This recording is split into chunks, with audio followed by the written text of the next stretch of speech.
Hello guys, how you doing? Good evening. My name is Crystal. Welcome to my YouTube channel. It is Wednesday evening. I've got an appointment tomorrow, so I don't want to get stressed out. Just trying to relax and get on with my evening. I took Max out for a walk this afternoon. There was a guy dressed up like one of my sons with a hood over his head and really tight leggings on. My name is Crystal, I'm a female. I think people know that by now. I mean, people aren't stupid, but it's obvious, right? But I get a lot of stupid people saying stupid things, and I know what I am, who I am, so it really doesn't matter anyway. I've been listening to positive quotes on how to deal with stressful situations, so I don't get all het up, I don't get cross, and I concentrate on what I want to do and not what other people tell me to do or try and get me to do things I don't want to do. I just do what I want to do now. So yeah, I've got an appointment tomorrow. I won't be going round to my mum's. My mum wanted me to go up there tomorrow, but I said no, because I've got something else to do. So Alexa, what's the time, please? The time is 5:43 p.m. Now I have to go to this appointment. It's important. So, I know things are going to get difficult this evening and tomorrow to try and stop me going to my appointment, but as long as I'm able to, I will go. So 26 minutes ago, so it's 5:43, so 26 minutes ago, I had a call and I thought, who's that? 01626, which is Devon. It's a Devon number. Devon, someone called me from Newton Abbot at 5:17, which I think is Devon, Cornwall, Devon area near Plymouth. They haven't left a message. So yesterday I got a call from Hastings, which is 01424, the area code. They didn't leave me a message. So Newton Abbot, 01626, they've not left a message either. So I'm going to go onto voicemail just to check.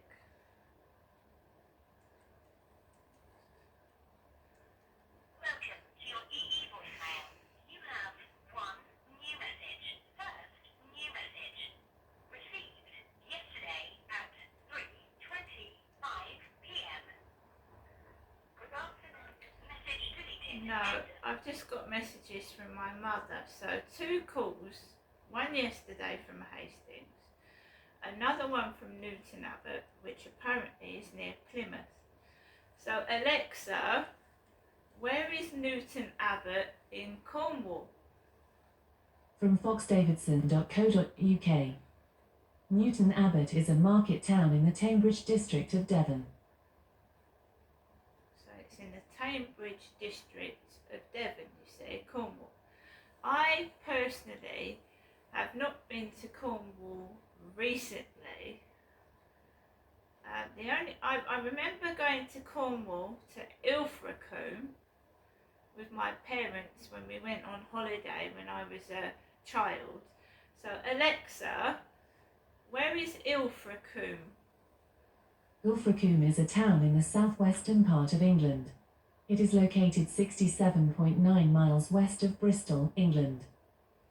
Well, Ilfracombe, Cornwall. So my dad used to take my mum, me and my sister on holiday to Ilfracombe. I went to Bude, which is Bude with the school, Bude in Cornwall. Now that's a nice place. They showed me the hobby horse.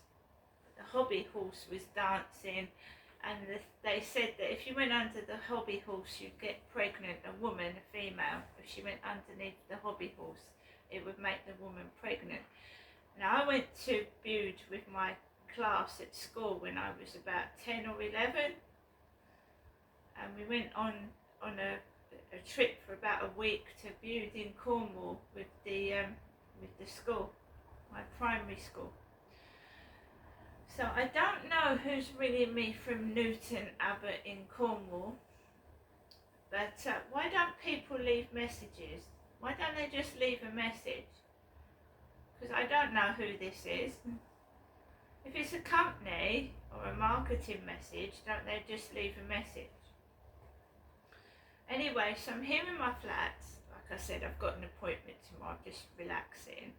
I had Talking Pictures television on, just, you know, soothing my mind, watching old films. I've done enough videos for this evening. I don't want to keep doing them. I want to relax and do other things. So yeah, I had a phone call.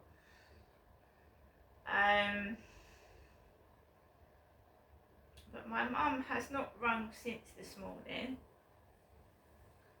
because it's pointless, isn't it? It's not making me cross, all this it's not making me cross. That is not nice to do to someone anyway, to make them cross all the time and to make fun of them when they get cross. That's not nice at all.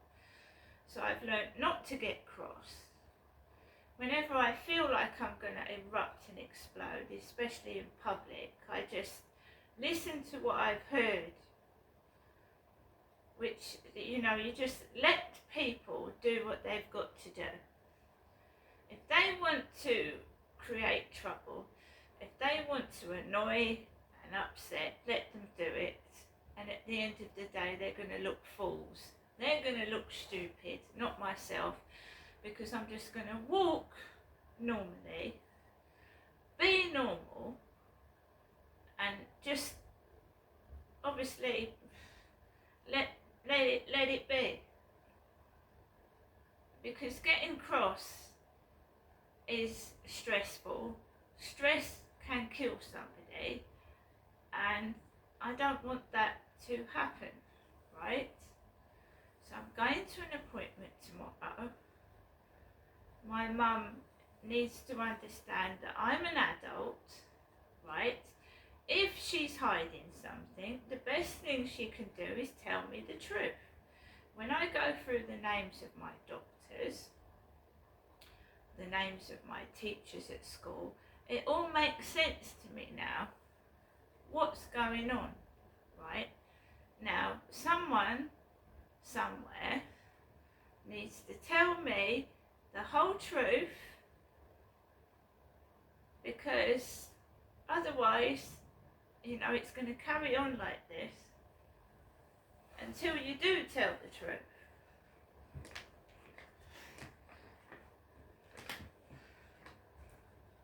How long can you pull the wool over my eyes, do you think? Because you can see this is all orchestrated, it's all fiction, it's all, what do you call it, virtual. Where are the people, the real people when I go outside? The real people, not the people in funny clothing, taking the piss out of my son actually. They ain't taking the piss out of me. So, where are the real people? Not the stage ones put there to annoy and disrupt and stop me from doing what I want to do. Where's the real people? And the names of some of the neighbours, and the neighbours I've had in the past, right? You can't tell me they're real surnames. I mean, Mr. Kit Kat's been a presenter on the television. Are you telling me there is actually someone with the surname Kit Kat? We've got doctors called Custard. Custard! Right? Now, just get a grip of yourself. I know. Every day I walk out of my flat, I know what you've done. I know what you're doing. You can't. So what do you think you're getting out of it? You're keeping me. I really am quite happy by myself now. And I realise that having a partner would hold me back. I've had partners in the past that have been drunks, drug addicts, and I don't want to be introduced to drugs and drink, and I don't want to get into that sort of behaviour. That guy that came up to me on the field, yeah, ex-alcoholic, but he's got this guy that came up to me on the field has got a rich sister, and she keeps Charlie, she keeps him, she pays for him, because he doesn't work. He's 61, he doesn't work, but his sister looks after him financially. Right? So yeah, the name Charlie Wolf. Yeah? You think I'm stupid, don't you? When I was a kid, I thought I was growing up in the real world, not the land of make-believe. I'm going to get on with my day. When somebody walks up to me and says to me it's the Truman Show and tells the truth, because everybody knows what the Truman Show is, don't they?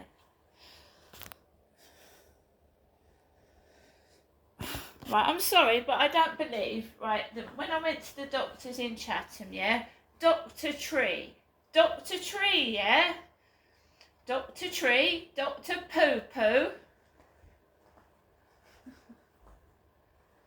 Well, you better start telling the truth, or you're all going to get exposed. You're going to get exposed.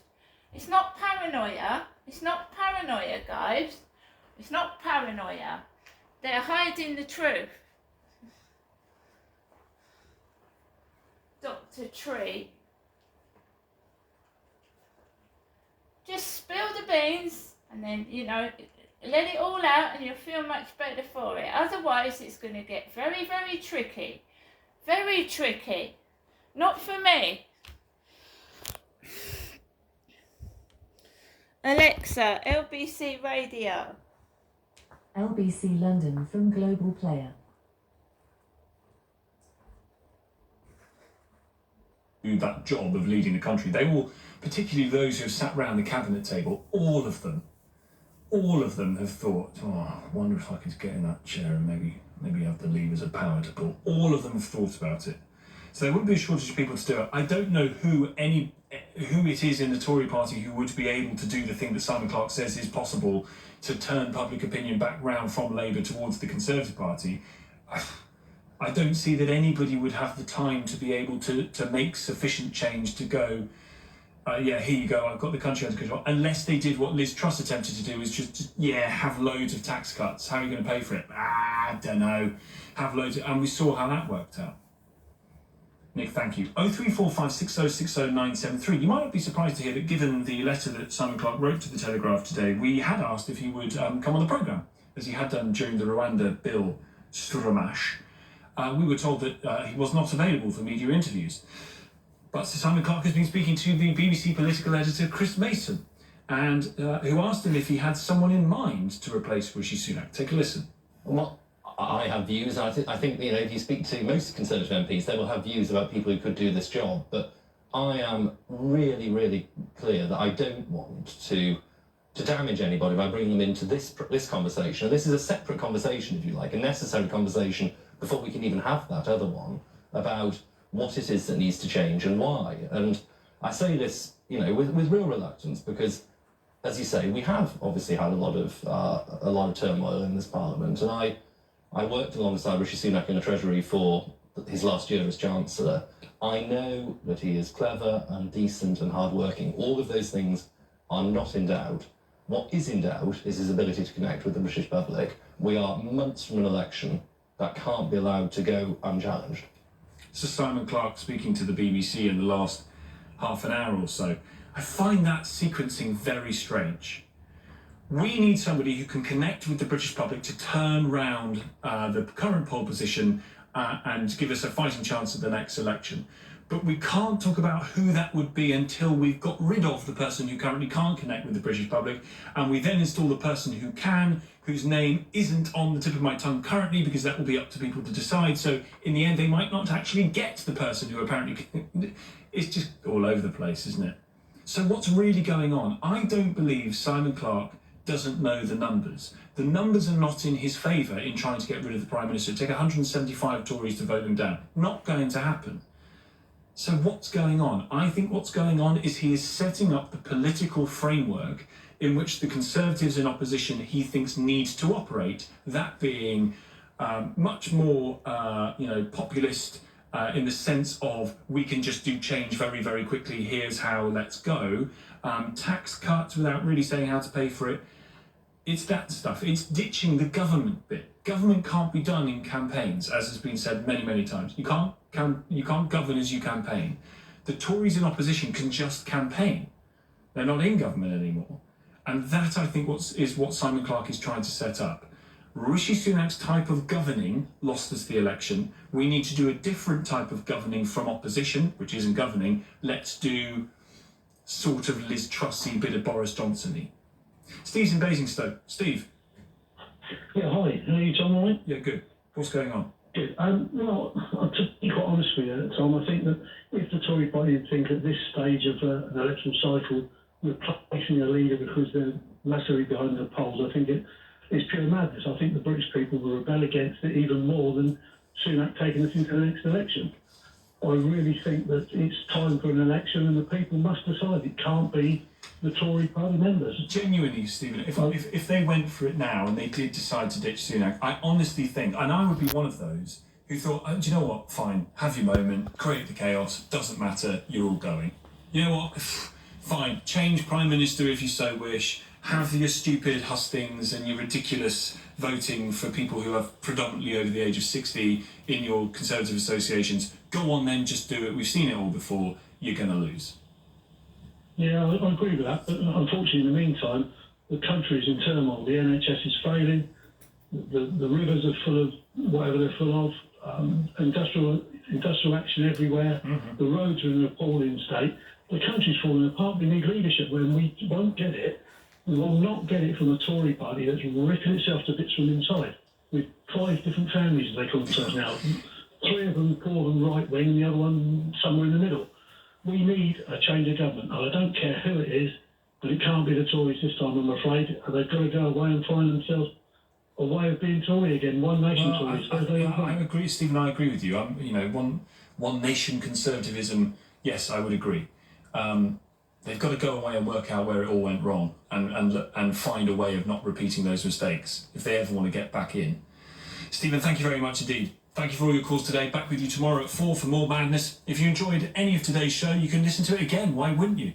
On Global Player, the official LBC app, where you can also pause and rewind live radio. You can get it for free from globalplayer.com. Global Player, the official app of LBC. Coming up at 7, Ian Dale next tonight with Andrew Marr.